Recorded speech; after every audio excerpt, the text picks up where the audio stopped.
Chapter 1. Murder in Bucks Row. London in the year 1888. On August 30th, the weather was cool. The sky was black with smoke from domestic fires, and rain fell. Rain and more rain. The late summer and autumn had the heaviest rain of the year.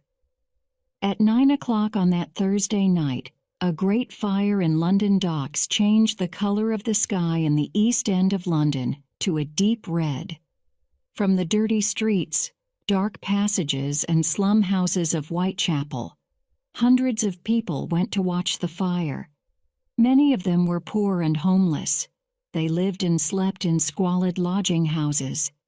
The poorest lived in the streets and slept in doorways. As always, the pubs were crowded and noisy. Alcohol was cheap, and it helped people to feel better. Mary Ann Nichols was in Frying Pan Pub on the corner of Brick Lane, spending her last pennies on drink. She needed the money to pay for a bed in the White House, her lodging house in Flower and Dean Street. But Mary Ann needed alcohol too, and she was drinking too much. Later that night, she tried to get a bed at Cooley's lodging house in Thrall Street, but she had to leave because she had no money. So she walked around the wet, cold streets hoping to earn something. One of the poorest areas in London, Whitechapel did not have many street lamps. The streets were dark, gloomy, and dangerous. Mary Ann Nichols was still walking the streets when her friend Ellen Holland saw her at 2:30 a.m. on August 31st. By that time, Mary Ann, known as Polly, was very drunk. The women talked for a few minutes.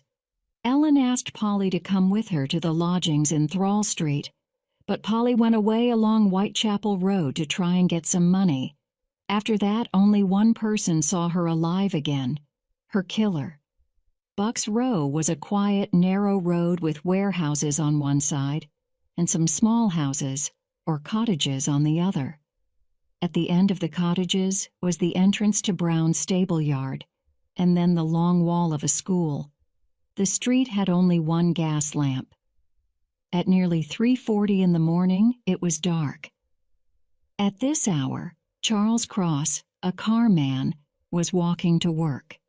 He came into Bucks Row from Brady Street. A few moments later, he noticed something on the pavement in front of Brown's stable yard and crossed the road. He saw that it was a woman. At that moment, he heard footsteps. It was another carman, Robert Paul, also on his way to work. Cross asked him to come and look. The men looked at the woman, but in the darkness, they did not know if she was drunk or dead. They decided to continue on their way to work until the first policeman they met. They saw a policeman, Constable Jonas Misen, not far away in Baker's Row, told him about the woman, and then walked on to work.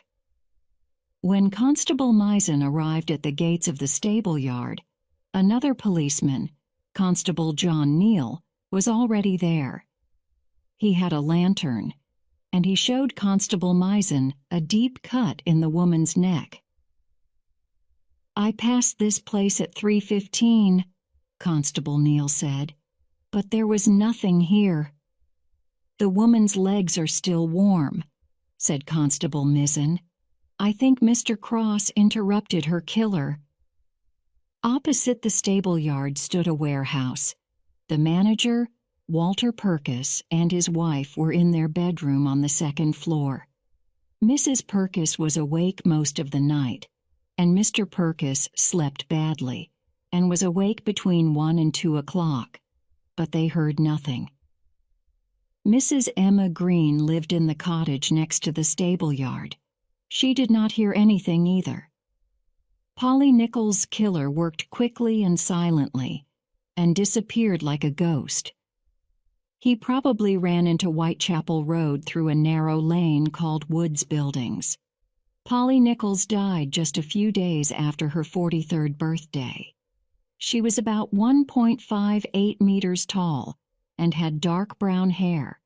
She was wearing a blue dress, black woolen stockings, men's boots, and a black straw bonnet. She had a comb, a white handkerchief, and a broken piece of looking-glass. These were all the possessions she had. Polly was an unfortunate, a polite Victorian word for a prostitute. She was probably an alcoholic. She lived in workhouses and, when she had the money to pay, in lodging houses. In December 1887, she was sleeping in Trafalgar Square. Her friend Ellen said she was a clean, quiet person, and her father said, "I don't think she had any enemies. She was too good for that." When Dr. Llewellyn examined the body, he thought the killer was right-handed. The man probably strangled Polly first, put her on the ground, and cut her throat. The police had no other clues to help them find the killer. There was also no obvious motive, such as robbery. This was a new, unknown type of murder, which they could not understand. Polly Nichols was not the first unfortunate who was murdered that year, so Scotland Yard chiefs sent their most experienced officer to investigate. This was Inspector Abilene, a fine detective who knew the East End and its people very well. But he did not know that this killer was different, clever, efficient, and savage. Today, he is probably the most famous killer in the world, Jack the Ripper, but nobody has ever discovered his true identity. On August 31st, the Star newspaper had a sensational headline: "A revolting murder, another woman found horribly mutilated in Whitechapel. Ghastly crimes by a maniac." Chapter 2. Murder in the Light of Day. Hanbury Street is a long street that goes from Commercial Street to Baker's Row, not far from Buck's Row. Now demolished, number 29 was an old building with 3 floors. On the ground floor, Mrs. Hardiman had a cat meat shop.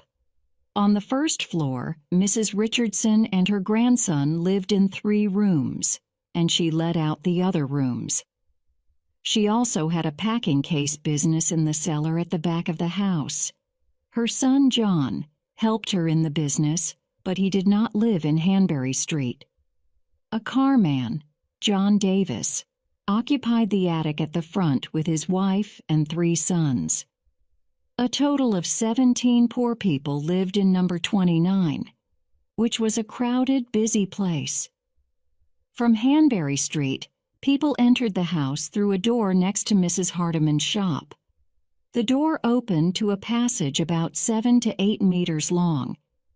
At the end of the passage, there was a door to the backyard.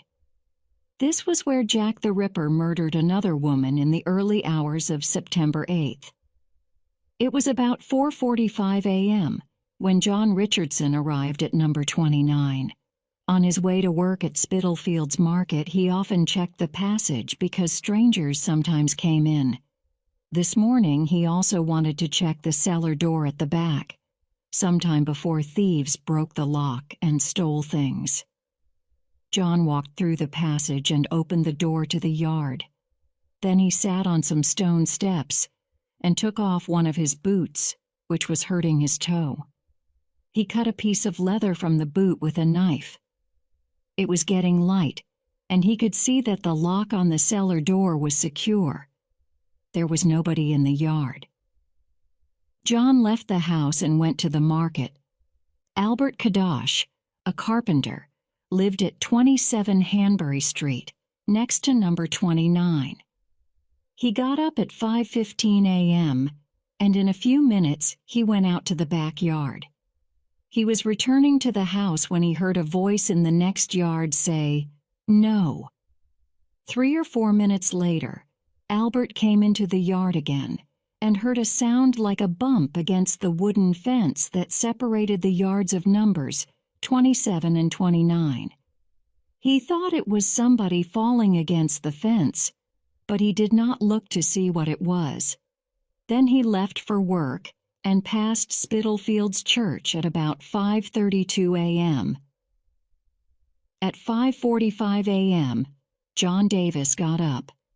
By 6 o'clock, he was ready for work and went downstairs to the backyard. From the top of the steps, he saw a horrible sight. On his left, between the steps and the wooden fence, lay the mutilated body of a woman. Davis ran out into Hanbury Street, where he saw some workmen and shouted, "Men, come here!" They followed him, looked at the body from the steps, then ran to find a policeman. Inspector Joseph Chandler was on duty in Commercial Street at 6:10 a.m. when some workmen rushed towards him and told him about the dead woman. Chandler arrived at number 29 and noted down that the woman was lying on her back, with a deep cut from left to right across her throat and mutilations to her stomach. The inspector saw a piece of muslin and 2 small combs that the murderer had put near her feet. The killer also took some rings from her finger. The victim was 1.52 meters tall. She had dark brown hair and blue eyes. 2 lower front teeth were missing. Her clothes were all old and dirty, a long black jacket down to her knees, petticoats, stockings, a black skirt, and boots. Who was she? Annie Chapman, or Dark Annie to her friends, was 47 years old. Her history told a sad story. Once she had children, but one died and another was disabled. Annie drank a lot, and her marriage broke down. The small sum of money which she received from her husband stopped when he died in 1886. Annie worked when possible, selling flowers or making clothes. Sometimes she borrowed money from her relatives. But her taste for alcohol dominated her life, and eventually she had to walk the streets as a prostitute. Let us follow Annie's movements before the night of her murder. She lived in a lodging house and paid 8 pennies a night. But the week before her murder, she was not at the lodging house. She had a fight with a woman about a piece of soap and got a black eye. When she met her friend Amelia Palmer on September 2nd and 3rd, she showed her the black eye and a bruise on her face. The next day, she told Amelia she did not feel well. She looked pale, so Amelia gave her 2 pennies to buy something to eat. "Don't spend it on rum," she told Annie. Amelia saw Annie for the last time on the 7th. "I must get some money or I can't sleep in my lodgings," Annie said. At about 1:30 a.m. on September 8th, Annie was in the kitchen of her lodging house, eating potatoes and talking with the other lodgers. She told the deputy that she did not have any money, but asked him to keep her bed because she wanted to return with the money. She left at about 1:50. Nobody saw her alive again. She never came back for her bed. 2 people were important witnesses in the murder case. One, Albert Kadosh, heard a voice in the yard and a sound like that of somebody falling against the fence between 5:20 to 5:30 a.m. The other, Elizabeth Darrell, said that as she was walking down Hanbury Street at about 5:30 a.m. on her way to Spitalfields Market, she noticed a man and a woman talking outside number 29. She only saw the man's back, but she identified the woman as Annie Chapman later in the mortuary. Mrs. Darrell heard the man say, "Will you?" and the woman reply, "Yes." Mrs. Darrell could not describe the man very well. He had a dark complexion and was only a little taller than Annie. He wore a brown deerstalker hat and a dark coat. She had the impression he was over 40 and perhaps foreign. We know that witnesses often make small errors in time, so the man Mrs. Darrell saw was very probably the murderer, and he attacked Annie at approximately 5:30 a.m. On that morning, The sun rose at 5:23. Spitalfields Market opened at 5 o'clock. It was a busy morning, with a lot of people already in the streets or getting up, and heavy traffic for the market. 5 people in number 29 could see the murder scene from their windows. This time, Jack the Ripper was in a dangerous situation. But again, nobody saw or heard him when he killed Annie in the light of a busy day. And he escaped through the streets like a phantom. Chapter 3. A Red Rose. Sunday, September 30th, 12:30 a.m. Burner Street off Commercial Road was quiet. Although the weather was wet and breezy, it was a mild night. In Burner Street, almost opposite a school, were 2 big wooden gates which opened into Dutfield's yard, a dark, narrow court between numbers 42 and 40. Number 40 was the premises of the International Working Men's Educational Club. Just over half an hour before, Russian and Polish Jews were having a discussion in the club. Most of them went home at midnight. 20 or more stayed behind in the clubroom upstairs. Some of them began singing Russian songs and dancing. There was a front door to the club in Burner Street, and a side door in Dutfield's yard that opened into the club kitchen. The passage into the yard was about 5 meters long and extremely dark. But inside the yard, light came from the club windows, the club office, and from some cottages on the other side of the yard. Constable William Smith's beat took him along Burner Street every 25 to 30 minutes.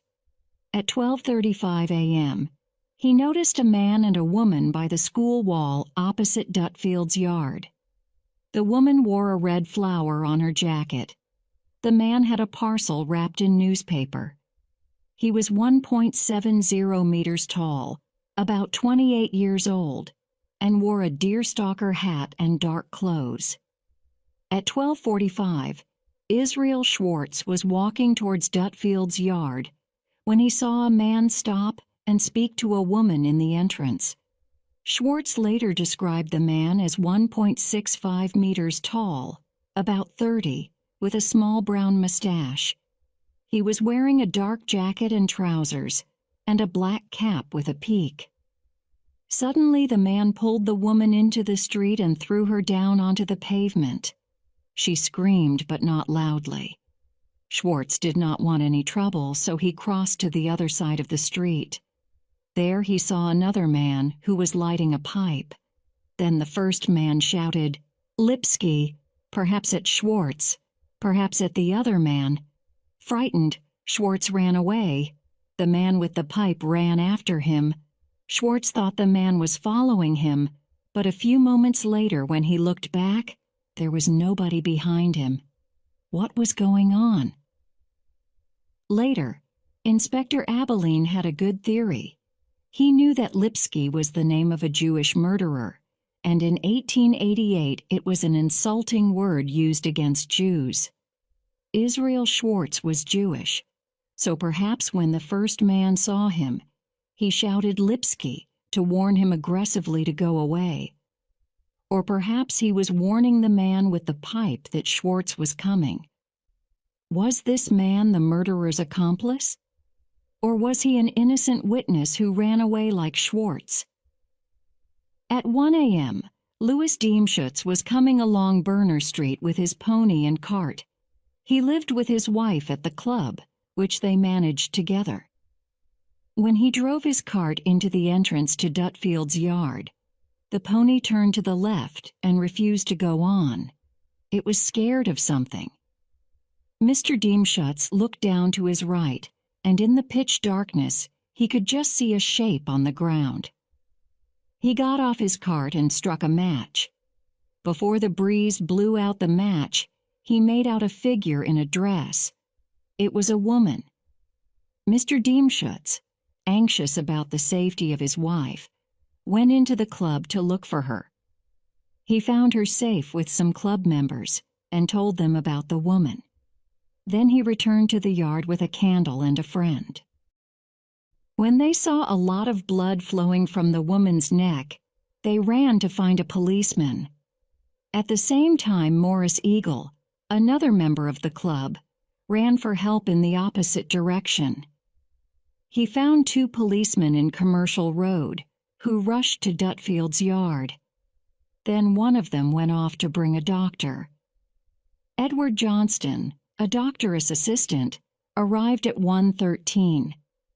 He examined the dead woman and saw that she had a deep cut in her throat. Her body was still warm. Dr. Blackwell arrived at 1:16. He thought the woman had died between 20 to 30 minutes before. He noticed a scarf round her neck. It was tied on the left side and was pulled very tight. Had the killer seized the scarf from behind and pulled her to the ground, where he cut her throat? Detective Inspector Reed arrived at Dutfield's yard at 1:45. He noted the dead woman's height, 1.57 meters, and guessed her age, about 42. She had curly dark brown hair, a pale complexion, and light gray eyes. 2 front teeth were missing at the top. She wore a long black jacket and an old black skirt. Her stockings were white, her bonnet black, and she was wearing boots. There was 1 red rose on her jacket. The witnesses identified the victim as the woman with the man near Dutfield's yard. A man named Michael Kidney also identified her. He said she lived with him, and her name was Elizabeth Stride. He had seen her for the last time on September 25th. Elizabeth sometimes stayed at a lodging house in Flower and Dean Street, where people called her Long Liz. Mrs. Tanner, the deputy, said she last saw Elizabeth alive about 7 p.m. on Saturday the 29th in the kitchen of the lodging house. Long Liz was born Elizabeth Gustafsdotter in 1843 near Gothenburg in Sweden. She probably came to England for domestic work. In 1869, she married John Stride, a carpenter. Nobody knows when the marriage broke down, but in 1877, Elizabeth was living in a workhouse. Her husband died in 1884, when Long Liz was lodging in Flower and Dean Street. According to the medical evidence, Elizabeth Stride died about 12:56 a.m., or even perhaps at 12:58. If this is true, Louis Diemschutz's arrival at 1 a.m. very probably disturbed the killer, so he only had time to cut his victim's throat. Then he hid in the darkness of Dutfield's yard, and when Mr. Diemschutz ran into the club, he quickly escaped. But the murder of Elizabeth Stride was not enough. Jack the Ripper wanted more blood, and he went to look for another victim. Chapter 4. Mitre Square.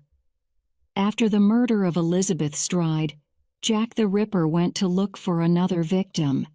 He walked west towards the city of London. It is only 12 minutes' walk from Berner Street to Mitre Square, where the second murder happened. Although we do not know what time the killer arrived there, we know what his victim did and can follow her movements on the night of September 29th to 30th. At 8:30 on Saturday night, Constable Robinson found a woman lying on the pavement in Aldgate High Street. She was completely drunk. With the help of another constable, Robinson took her to Bishopsgate Street Police Station. She slept in a police cell for 3 hours. Then she started singing quietly, and at 12:30, she asked the policeman on duty when she could go. 25 minutes later, the policeman took her from her cell to the office. She asked him the time, and he said nearly 1 o'clock, which was about the time of Elizabeth Stride's murder. The woman said her name was Mary Ann Kelly, but her real name was Catherine Eddowes. "This way, miss," said the policeman. He went with her to the street door and asked her to shut it when she left. Catherine said, "Good night," and she went to meet her fate at the hands of Jack the Ripper. Mitre Square is 8 minutes' walk from the police station. Perhaps Catherine arrived there at 1:10 a.m., perhaps later.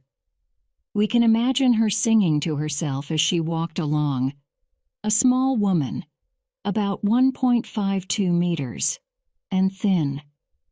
She looked about 40 and had dark brown hair under her black bonnet. Her clothes were old and dirty. She was wearing a red handkerchief around her neck, a black jacket, men's boots, and an old white apron.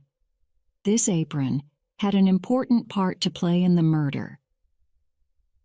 Around 1:333 men came out of the Imperial Club in Duke Street. They passed a man and a woman at the corner of Church Passage that led into Mitre Square. The couple were talking quietly, and the woman had her hand on the man's chest. The place was badly lit, but one man, Joseph Lewend, gave a description of them. He said the woman was short and wore a black jacket and bonnet. The man was aged 30, 1.70 meters tall, medium build, with a fair complexion and mustache. He wore a gray cap with a peak, a red handkerchief around his neck, and had the appearance of a sailor. Mr. Lewend told the police later, "I don't think I can recognize him again." The three men passed on. The time was 1:35 a.m. 9 minutes later, Constable Edward Watkins of the city police walked into Mitre Square. Everything seemed quiet. It was the same dark, silent square of 14 minutes before, when he had walked around it. But this time he got a terrible shock. In the darkest corner of the square, he saw the body of a woman in the light of his lantern. He ran to a warehouse nearby and called out for the night watchman, a man named Morris. Mr. Morris ran for assistance and soon returned with 2 policemen. Then Inspector Collard arrived from Bishopsgate Police Station, and Dr. Brown came at 2:18 to examine the body. There were also 3 plainclothes detectives on the streets that night. They were part of the police hunt for the Whitechapel killer. At the time of the murder, they were only a few streets away from Mitre Square. Hearing about the murder, they went to the square. Then they went off to look for the killer. One of them walked through Goulston Street just before 2:15, but saw nothing suspicious and returned to Mitre Square. At 2:20, Constable Alfred Long also walked along Goulston Street and saw nothing unusual. His beat took him there approximately every 30 minutes, so at 2:55 he was back in Goulston Street.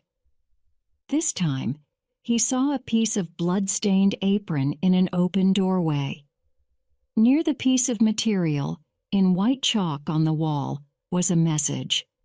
"The Jews are the men that will not be blamed for nothing."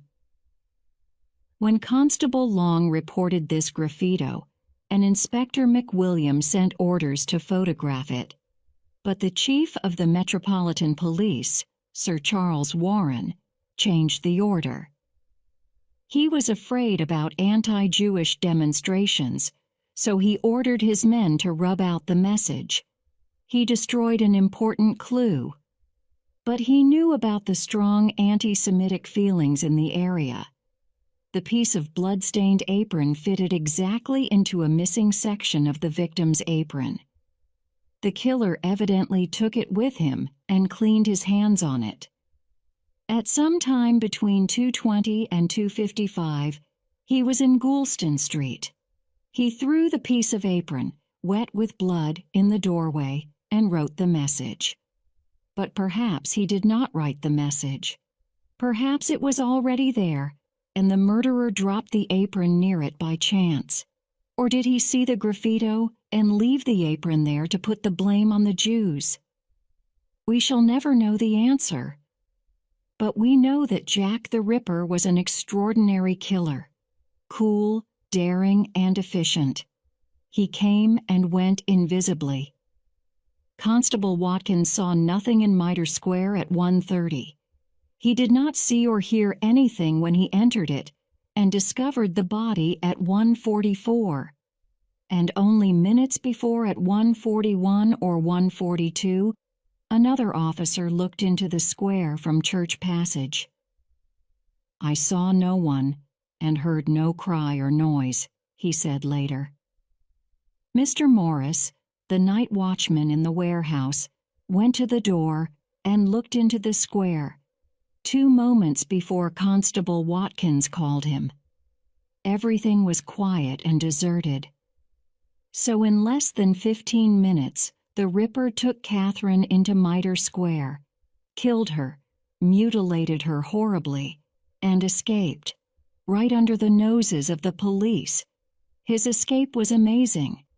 Immediately after the discovery of the murder, the streets were full of policemen.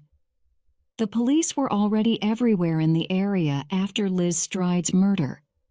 But the discovery of the apron shows that the killer was out in the streets at some time between 2:20 and 2:55, 36 to 71 minutes after Watkins discovered the body. Goulston Street is only 5 minutes from Mitre Square. So what was the murderer doing? To the police, Jack the Ripper was a mystery. He is still a mystery today. Catherine Eddowes was the Ripper's 4th victim. She was 42 and lived in a lodging house. People said she was jolly, always singing. Her partner was John Kelly. When they parted at 2 p.m. on Saturday 29th, Kelly told her to be careful about the Whitechapel killer. "Don't you worry about me," replied Catherine. "I'll take care of myself, and I won't fall into his hands." Chapter 5. The Work of a Devil. Mary Jane Kelly was 25 years old. Born in Limerick, Ireland, she moved to Wales with her family when she was very young. At 16, she married a miner named Davies, who was killed in an explosion in the mines. Mary came to London in 1884. By 1886, she was living in the East End with Joe Fleming, who wanted to marry her. Nobody knows why she did not marry him. However, in 1887, she met Joe Barnett, a porter at Billingsgate Fish Market. At the time, she was living at Cooley's lodging house in Thrall Street. Mary and Barnett decided to live together, and by the beginning of 1888, they were renting a room, 13 Miller's Court, in Dorset Street. Descriptions of Mary suggest an attractive young woman, about 1.70 meters tall, with a stout build, blue eyes, and a complexion as fair as a lily. She was pleasant when sober, but she could be noisy and very quarrelsome when drunk. In fact, Joe Barnett walked out after a quarrel on October 30th. He was a reliable, kind man who did not want Mary to go out on the streets. Unfortunately, he had not worked for some months, so the couple could not pay the rent, and Mary had returned to prostitution. This was one of the reasons why they quarreled that autumn. Nevertheless, Mary and Barnett remained friends. He frequently visited her and gave her money. He visited her around 7:30 to 7:45 on the evening of Thursday, November 8th, to tell her he had no work and could not give her any money. Mary's friend, a laundress named Maria Harvey, was there and said that Mary and Barnett seemed to be friendly. She went soon after Barnett's arrival, leaving some clothing, which included a man's overcoat, some shirts, a petticoat, and a bonnet. When Barnett left at about 8 p.m., Mary knew she had to go out into the streets to earn some money. Nearly 4 hours later, Mary Ann Cox, who lived in Miller's Court, saw Mary walking along Dorset Street with a man. Mrs. Cox followed them into the court and said, "Good night, Mary Jane," as they were going into Mary's room. Mary was so drunk that she could not answer properly. Mrs. Cox saw the stranger in the light of the gas lamp opposite Mary's front door. He was about 36, 1.65 meters tall, stout, with a carrot-colored mustache. He had a bottle of beer in his hand. As she went indoors, Mrs. Cox heard Mary singing an Irish song. Just after midnight, Mrs. Cox went out. When she came back at 1 a.m., there was a light in number 13, and Mary was still singing. After warming her hands, Mrs. Cox went out again. Returning at 3 o'clock, she saw no light in Mary's room, and all was quiet. That night it rained hard, and Mrs. Cox could not sleep well. Although men went in and out of the court, she did not hear anything suspicious, but another witness told a different story. Elizabeth Prater lived above Mary's room. She went to bed about 1:30 a.m. and fell asleep. Around 2 hours later, she woke up suddenly because her kitten was walking over her. She guessed the time was about 3:30 to 4. At that moment she heard screams of "Murder!" 2 or 3 times in a female voice. She later changed this to a quiet cry of, "Oh, murder!" Mrs. Prater said she went back to sleep. She often heard cries of murder in the court. When Sarah Lewis passed Christ Church near Dorset Street, the church clock struck 2:30. Mrs. Lewis was going to stay with her friends at 2 Miller's Court. She slept badly in a chair until 3:30, when she heard the clock strike and was awake until nearly 5 o'clock. Just before 4 a.m., a young woman screamed, "Murder!" not far away. Mrs. Lewis did nothing, because cries like this were usual in Whitechapel. It is probable that Mrs. Prater and Mrs. Lewis paid no attention to Mary Kelly's last terrified cry for help. Friday, November 9th, was the day when the citizens of London celebrated the Lord Mayor's show. "I hope it will be a fine day tomorrow," Mary had told Mrs. Prater the morning before, "as I want to go to the Lord Mayor's show." At 10:45 on Friday morning, Mary's landlord, John McCarthy, was checking his accounts in his shop at 27 Dorset Street. He noticed that Mary owed him 29 shillings in rent, so he sent his assistant Thomas Bowyer to her room to ask for the money. Bowyer got no answer when he knocked twice. He walked to his right round the corner, where there were 2 windows of number 13. The window nearest to the door was broken in 2 places. Bowyer put his hand in and pulled back the curtain. The first thing he saw was 2 pieces of flesh on the bedside table. Then he saw a body lying on the bed and a lot of blood. He ran back to the shop to tell McCarthy. When McCarthy looked through the window, his face turned pale. The body on the bed resembled something in a butcher's shop. He told Bowyer to go to Commercial Street Police Station. Inspectors Beck and Dew, the detectives on duty, went to the murder scene. The door was locked. Inspector Abilene arrived at 11:30 a.m., but he could not give the order to break open the door until 1:30 p.m. He had to wait for some bloodhound dogs to arrive. At 1:30, when the news came that the dogs were not coming, he told McCarthy to break open the door. Nobody knew that it was not necessary. Barnett and Mary used to put a hand through the broken window and pull back the bolt to open the door. The scene in the little room was from a nightmare.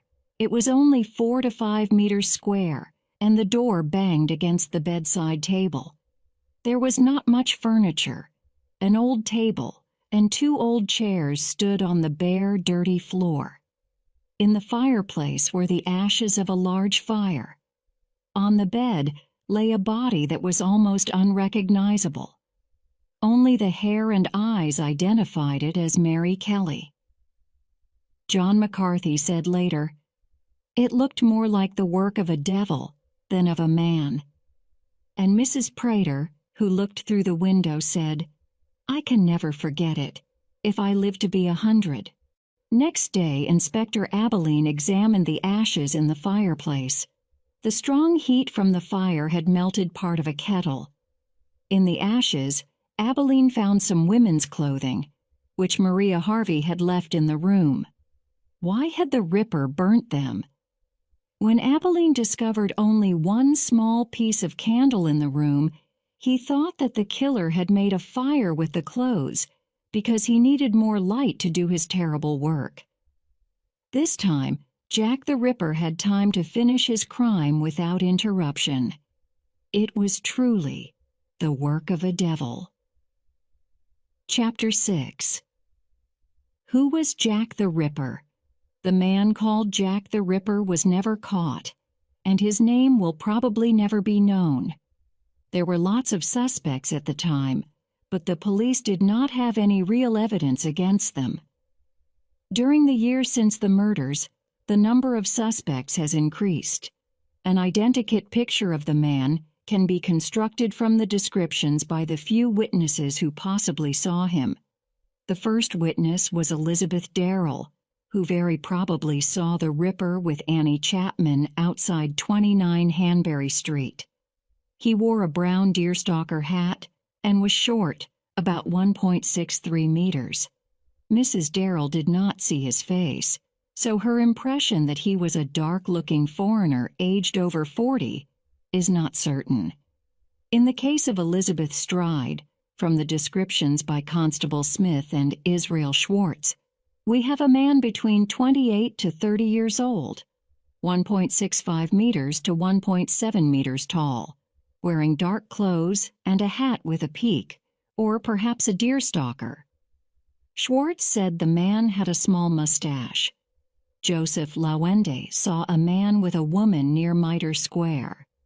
If the woman was Catherine Eddowes, then the man was certainly Jack the Ripper, about 30, of average height, with a small mustache and a cap with a peak.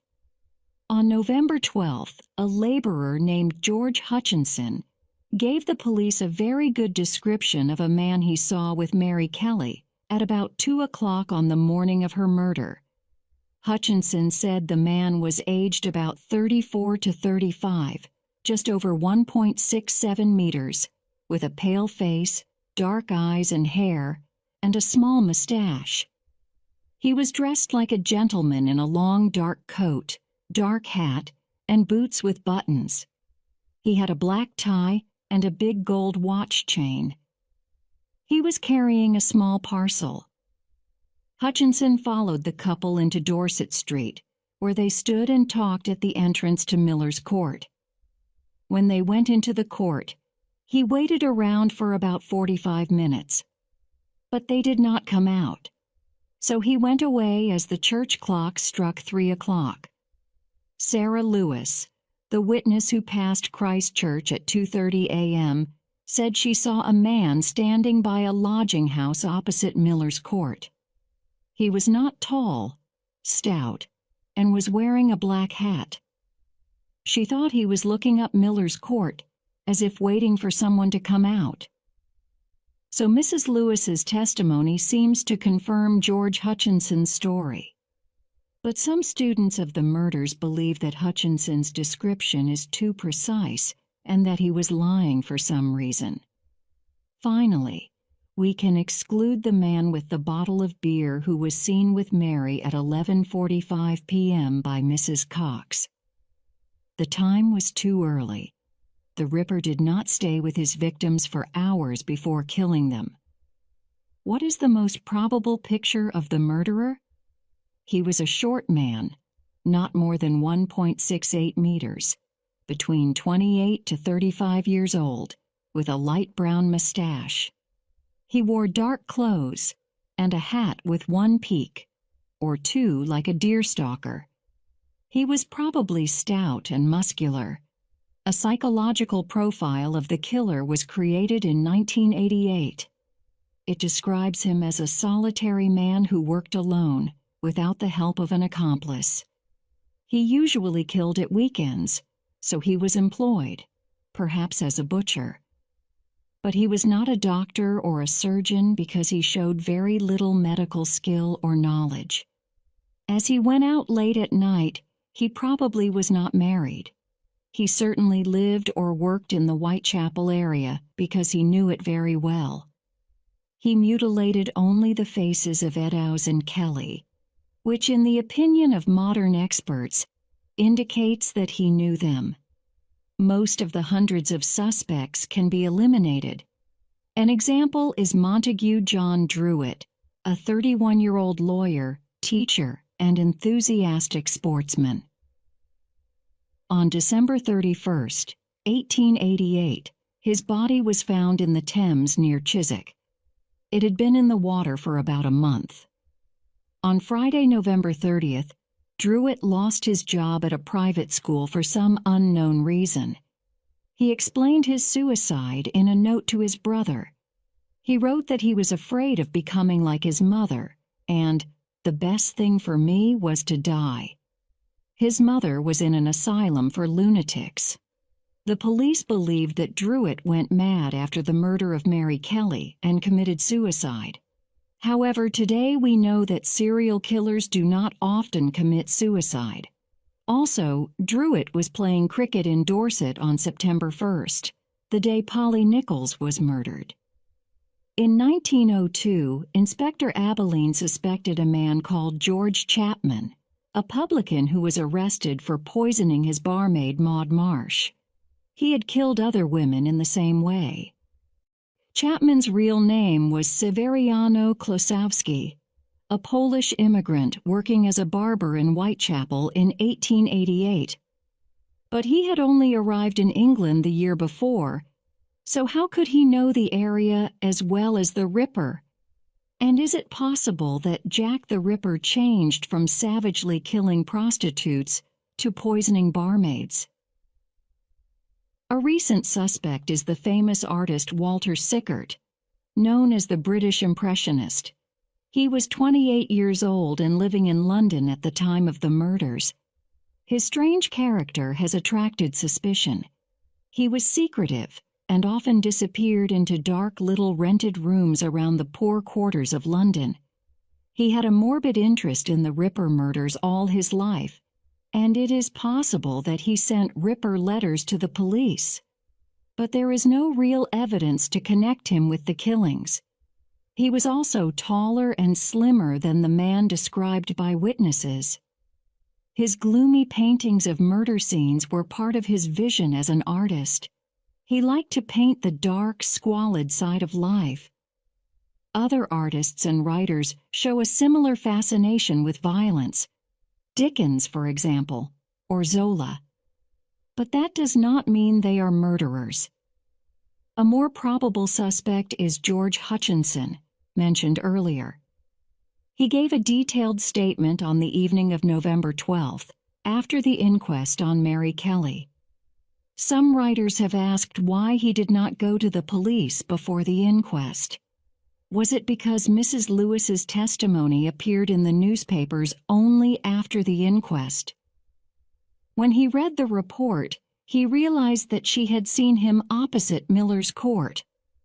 So he had to go to the police before they found him and asked him why he was there. Did he make a false statement and give a false description?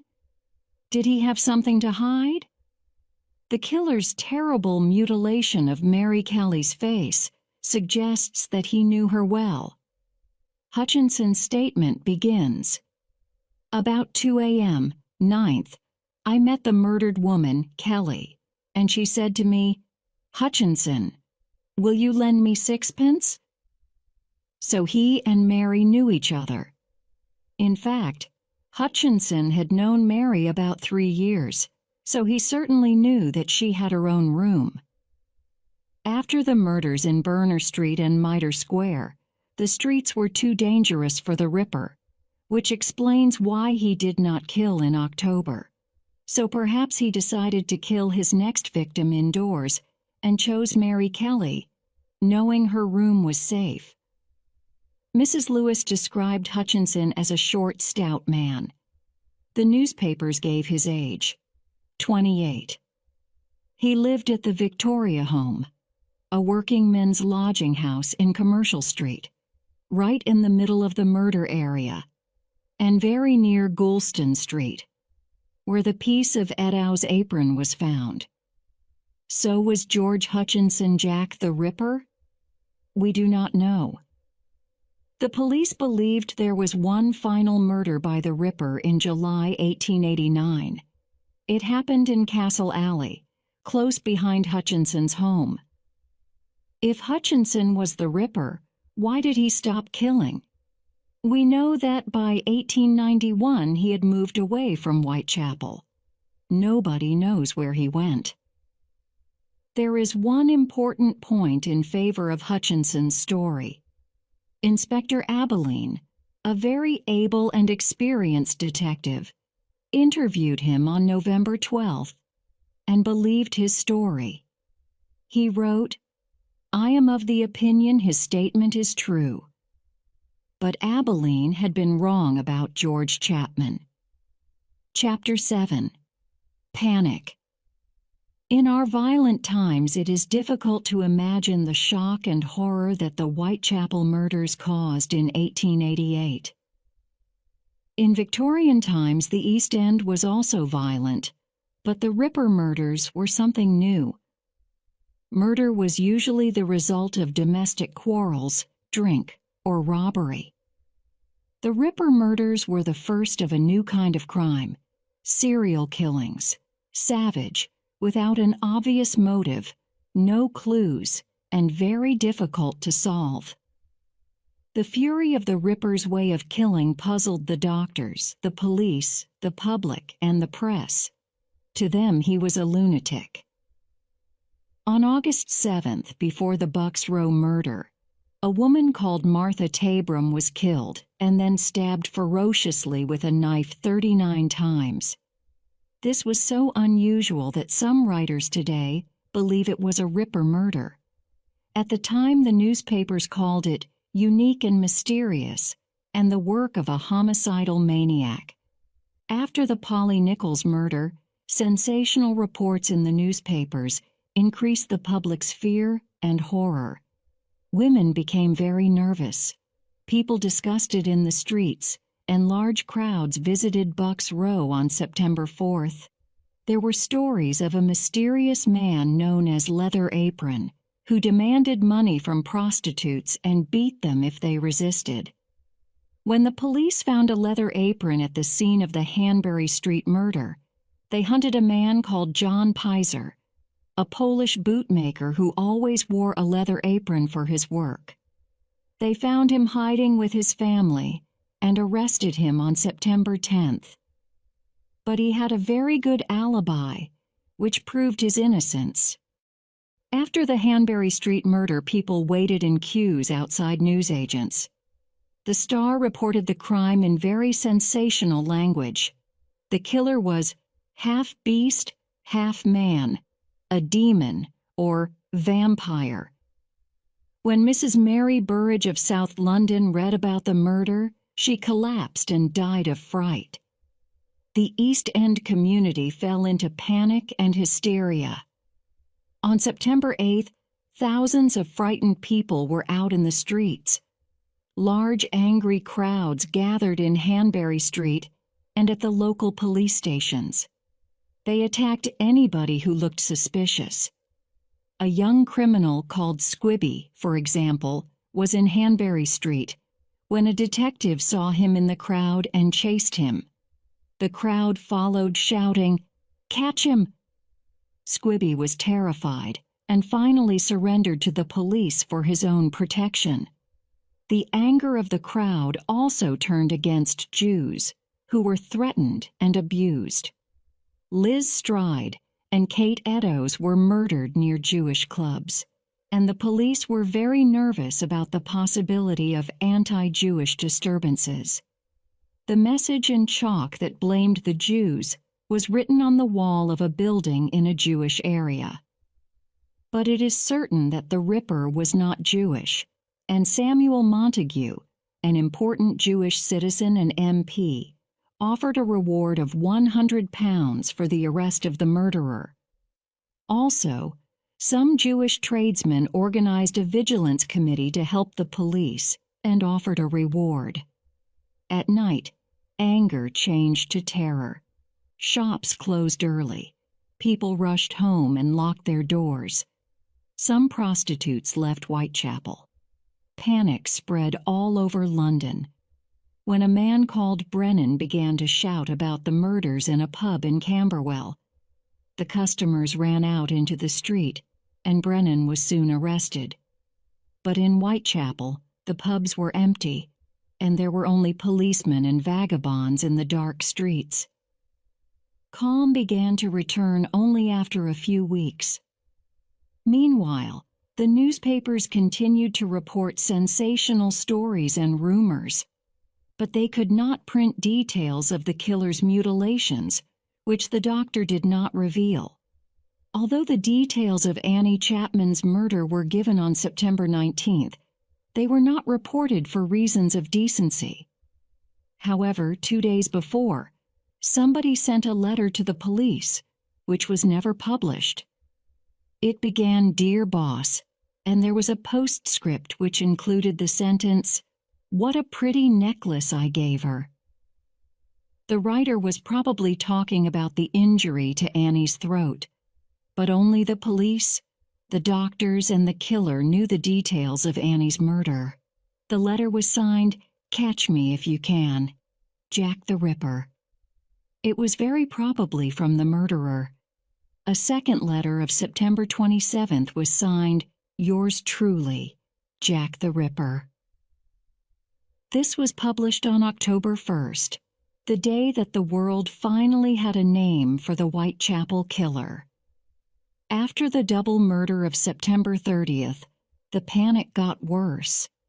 By 11 o'clock that morning, one reporter wrote, "It seemed that the whole of the East End was out of doors.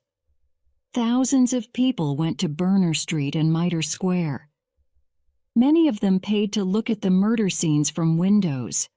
Sellers of fruit, sweets, and nuts did a fabulous trade. But on October 3rd, shopkeepers complained that they were losing a lot of business because people were afraid to go out shopping. During the following weeks, sales of newspapers and verses and songs about the murders were enormous. Women lived in terror. Some hoaxers pretended to be the Ripper and followed women to scare them. On October 10th, a woman hanged herself at 65 Hanbury Street because she was depressed about the murders. Thousands of letters offering information and help were sent to Scotland Yard. Inspector Abilene and his colleagues had to read all of them. Abilene himself walked around the Whitechapel streets until 4 or 5 in the morning. He worked very hard and nearly had a nervous breakdown. Hundreds of extra police patrolled the area, some dressed as women. Lodgers, butchers, and slaughterers were questioned. On October 13th, the police began to search every house in a certain radius of the crimes. The search ended on the 18th, and the police admitted they had not found the smallest clue. But it is very possible that they interviewed Jack the Ripper. Years later, Detective Walter Dew wrote in his memoirs about the killer's amazing elusiveness. Jack the Ripper is still as elusive today as he was in 1888.